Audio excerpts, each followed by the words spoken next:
Hi friends, welcome to my channel. దశరథని shoot చేసింది జ్యోత్స్న అని గుండె పగిలే నిజాన్ని తెలుసుకున్న సుమిత్ర అసలు ఇదంతా ఎలా జరగబోతుందనేది ఈ వీడియోలో తెలుసుకుందాం. సుమిత్ర అయితే ఇక దీపకి జాగ్రత్తలు చెప్తూ ఉంటుంది. నువ్వు బరువైన పనులు చెయ్యకూడదు, చాలా జాగ్రత్తగా ఉండాలి అని అన్ని జాగ్రత్తలు చెప్తూ ఉంటుంది దీపకి. ఇక దీప చాలా ఆనందపడిపోతూ ఉంటుంది. అప్పుడే ఇక జ్యోత్స్న వచ్చి, ఏంటి మమ్మీ, ఏదో తను ఇప్పుడే కొత్తగా ప్రెగ్నెంట్ అయినట్టు చెప్తున్నావు? ఆల్రెడీ శౌర్యకి జన్మనిచ్చింది, తనకేమన్నా కొత్త? ఈ రెండో ప్రెగ్నెంట్కి ఎలా ఉండాలో తనకి తెలీదా అని జ్యోత్స్న అయితే మాట్లాడుతూ ఉంటుంది. నువ్వు చెప్తుంటే ఏదో కొత్తగా ప్రెగ్నెంట్ అయినట్టు తను ఎలా వింటుందో అని అనగానే, నోరు మూసుకొని నువ్వు లోపలికి వెళ్తావా లేదా అని జ్యోత్స్నని తిడుతుంది సుమిత్ర. ఇక జ్యోత్స్న అన్న మాటలకి చాలా బాధపడుతూ ఉంటుంది దీప అయితే. ఇక జ్యోత్స్న, నేనేమన్నా నీకు తప్పుగానే అనిపిస్తుంది మమ్మీ అని అక్కడి నుంచి వెళ్ళిపోతుంది. అప్పుడే ఇక దీపతో సుమిత్ర ఇలా అంటూ ఉంటుంది, జ్యోత్స్న మాటలేమీ పట్టించుకోకు, ఎప్పుడూ కూడా తనకి ఉన్న అలవాటే కదా ఇది అని అంటూ ఉంటుంది సుమిత్ర. అప్పుడే ఇక కార్తీక్ వచ్చి అంటూ ఉంటాడు సుమిత్రతో, నీకొక విషయం చెప్పాలత్తా అని అనగానే, బావా ఏ విషయం చెప్పాలనుకుంటున్నావు అని అడుగుతూ ఉంటుంది దీప. వాడు నాతో ఒక విషయం చెప్పాలని అంటున్నాడు, నువ్వెందుకు కంగారు పడుతున్నావో చెప్పరా, దేని గురించి చెప్పాలనుకుంటున్నావో అని సుమిత్ర అడుగుతూ ఉంటుంది. ఏం లేదత్తా, నీకే ఇప్పుడు ఈ నిజం చెప్తున్నాను, శౌర్య దీప కన్న కూతురు కాదు అని అంటూ ఉంటాడు కార్తీక్ అయితే. ఆ మాట విని షాక్ అయిపోతూ ఉంటుంది సుమిత్ర. ఏం మాట్లాడుతున్నావురా అని అనగానే, అవునత్తా, ఆ నరసింహకి దీపకి పెళ్ళైన మాట నిజమే, కానీ ఆ పెళ్ళైన రోజే నరసింహ ఒక అమ్మాయిని మోసం చేశాడని, ఆ అమ్మాయి ఒక పాపకి జన్మనిచ్చి చనిపోయిందని ఊరి వాళ్ళందరూ కూడా నరసింహని శిక్షించడానికి వచ్చారు. అప్పుడే ఇక నరసింహ పారిపోయాడు. ఆ పాపకి తల్లి లేదని ఇక తల్లి తండ్రి తనే అయ్యి దీపే తన బిడ్డలాగా పెంచుకొని తనే కన్న తల్లిలాగా ఇక శౌర్యకి అమ్మలాగా తను ఉంది అని అంటూ ఉంటాడు కార్తీక్. ఆ మాట విని ఇక ఎంతో ఆనందపడిపోతూ ఉంటుంది సుమిత్ర. నువ్వు చాలా గొప్పదానివి దీప, నీలో ఇంత గొప్పతనం ఉందని నేను అస్సలు కూడా అనుకోలేదు.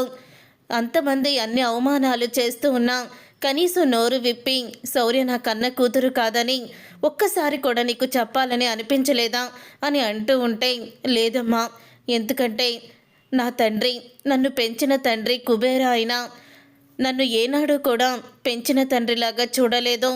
ఎవ్వరికి కూడా నేను తన కన్న తండ్రిని కాదని ఎవ్వరికి కూడా చెప్పలేదు. కనీసం మా అత్త నాకు చెప్పే వరకు కూడా ఈ విషయం నాకు తెలీదు అని అంటూ ఉంటుంది దీప.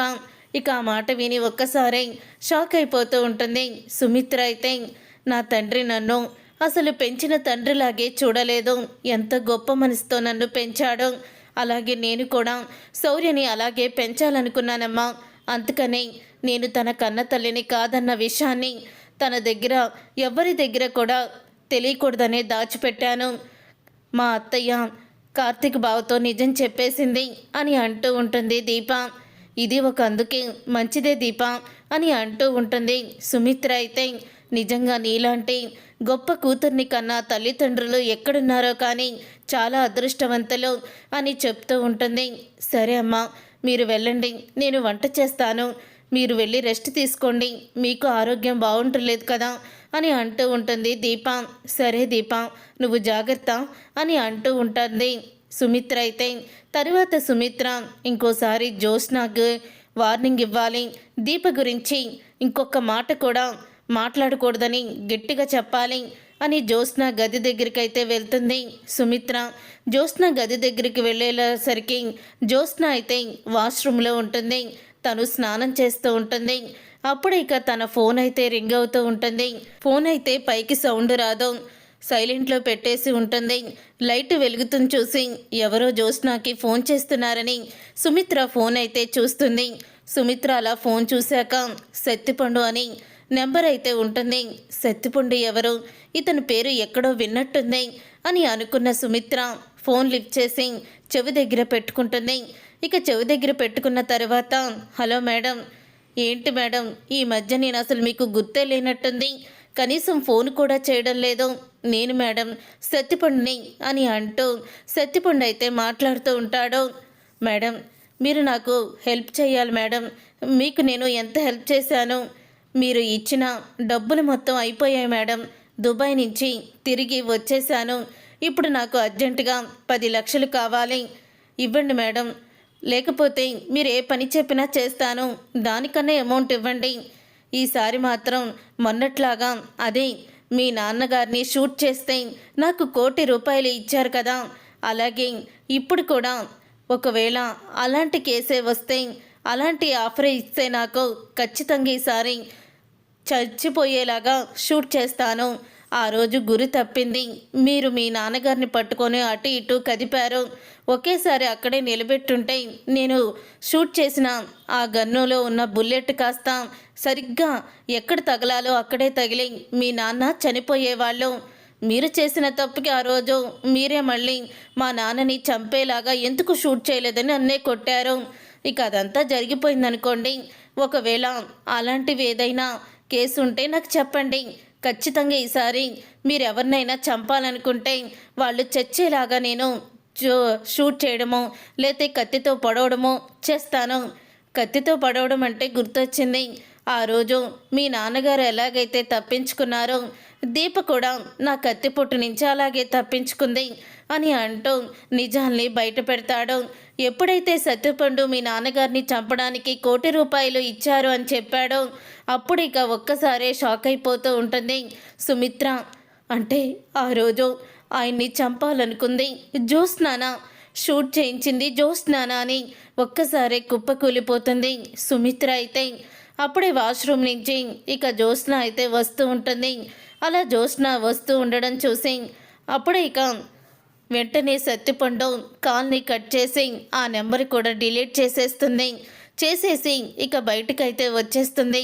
అలా బయటికి వచ్చిన తర్వాత సత్తిపండు మళ్ళీ కాల్ చేస్తాడు. అక్కడే గోడ చాటు నుండి సుమిత్ర అయితే వింటూ ఉంటుంది. వీడేంటి ఇప్పుడు ఫోన్ చేస్తున్నాడని ఫోన్ లిఫ్ట్ చేసి ఏంటి ఎందుకు చేశావు అని అడుగుతూ ఉంటే, మేడం ఎందుకు చేశానంటారేంటి మేడం, నా దగ్గర డబ్బులు అయిపోయాయని చెప్పాను కదా మీకు అని అంటూ ఉంటాడు. నాకెప్పుడు చెప్పావు అని జ్యోత్స్న అంటూ ఉంటుంది. ఇప్పుడే కదా మేడం మీరు ఫోన్ లిఫ్ట్ చేశారు, మీకు అంతా వివరంగా చెప్పాను కదా అని అంటూ ఉంటే, ఏంటి నా దగ్గర అబద్ధం చెప్తున్నావా నువ్వు అని అంటూ ఉంటుంది జ్యోత్స్న. అబద్ధం మేడం కాదు మేడం, నేను చెప్పేది నిజమే అని అంటూ ఉంటాడు. చూడు నువ్వెన్ని చెప్పినా సరే నేను మాత్రం వినిపించుకోను.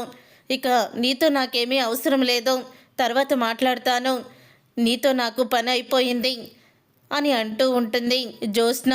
చెప్పిన పని కరెక్ట్గా చెయ్యవు.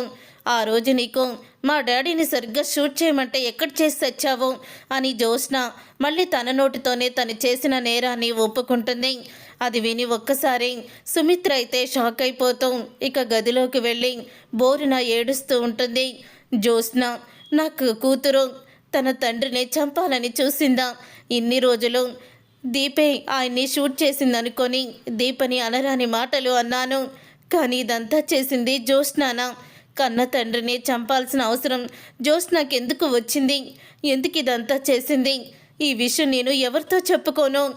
ఆయనతో చెప్తే కన్న కూతురే తనని చంపాలని చూసిందని ఆయన గుండె పగిలిపోతుంది. తన మనవరాలు తన కొడుకుని చంపాలని చూసిందంటే మావయ్య గారి గుండె కూడా ఆగిపోతుంది. నేను ఎవరితో ఈ విషయం చెప్పుకోవాలి, నా కూతురు ఇంత దుర్మార్గురాలా, నేను అసలు నా కూతురు ఇంత దుర్మార్గురాలంటే నమ్మలేకపోతున్నాను అని చాలా ఏడుస్తూ ఉంటుంది సుమిత్ర.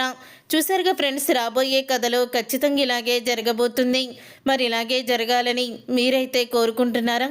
అయితే వీడియోని తప్పకుండా లైక్ చేసి ఈ ఛానల్ని సబ్స్క్రైబ్ చేసుకొని పక్కనే ఉన్న గంట సింబల్పై ఆలని క్లిక్ చేయండి. అప్పుడే మేము పెట్టే ప్రతి వీడియో మీరు మిస్ కాకుండా చూసేవచ్చు.